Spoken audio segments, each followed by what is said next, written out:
нов сој, нова варијанта, мутирана, која што засега се смета дека не предизвикува потешка клиничка слика, но е позаразна.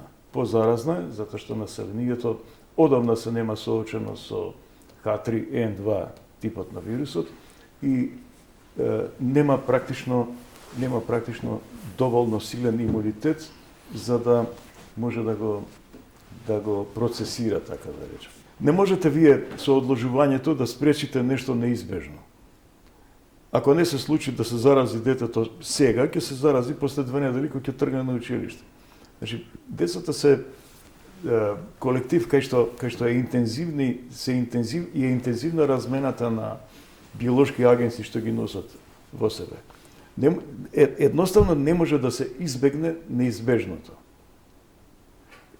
Така што мислам дека е апсолутно безпредметна, безсмислена одлуката, ако би се одлучило такво нешто, да се одложува, да се одлага почетокот на школската година. Нема смисла епидемиолошка.